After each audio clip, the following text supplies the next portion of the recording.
Gather your gear and prepare to dive into the labyrinth. Teeming with untold treasure, the tunnels are said to be inhabited by unusual creatures, both adorable and terrible.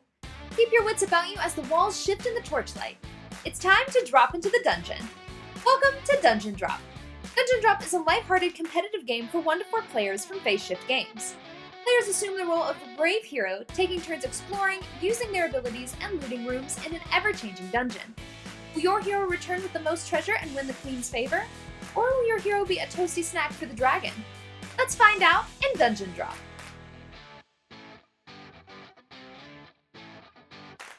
Start by dealing each player a race and class card face up and a quest card face down. In the top left corner of the race card will be the player's initiative. Give out the turn order markers based on the initiative. The lowest number will go first. Your quest card is secret and will determine how your collected gems are scored, and it may include an additional scoring bonus. Finally, separate out all the small cubes from the large ones. Only add the red dragon cube back in with the small cubes. The first player drops the small cubes and dragon cube in the center of the table from a height of 6 to 12 inches so that the cubes spread evenly across the table without more than 1 or 2 touching each other. The large cubes, including the dice, go back into the game box to be explored during the game.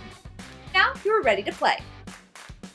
Let's start by taking a closer look at the race and class cards. As I said previously, in the top left corner of your race card is your initiative. In the bottom right of your race card is your health, represented by hearts, and the box at the bottom of both cards will be your race and class special ability. For example, I'm a high elf warrior. My initiative is 6, my health is 4, and my race ability for being a high elf is warp, where I can redrop all the treasure of one color in the dungeon. Lastly, my class ability is Intimidate, where I can count 1 monster as a pillar. Now let's look at a quest card. For this card, Earl's Errand, my gem score is here. Purple gems are 3, blue gems are 2, and white gems are 1. You can also see my special scoring instructions that say small gold scores double and large gold scores triple.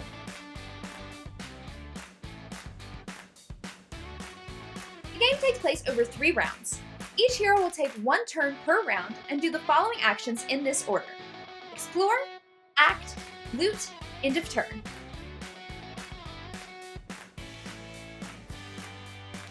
When you explore, draw the specified number of cubes from the box. Without looking at them, drop them into the dungeon.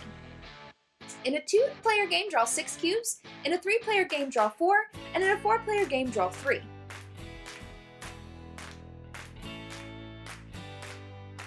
When it's your turn to act, you may activate either your race or class ability.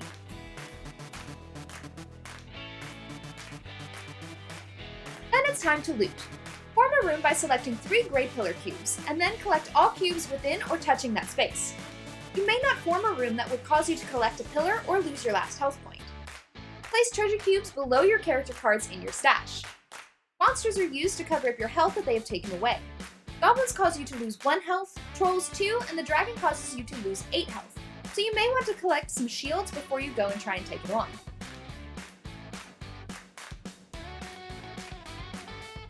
Lastly, you have end of turn. Flip over your turn order marker to indicate your turn has ended, and then it's the next player's turn.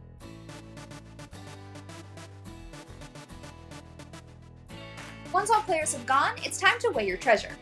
Each hero counts the total number of treasure cubes they have in their stash, not monsters, to determine their weight. Reassign the turn order markers in order from lightest to heaviest weight. Settle ties according to the tied hero's starting initiative numbers. The lowest initiative goes first.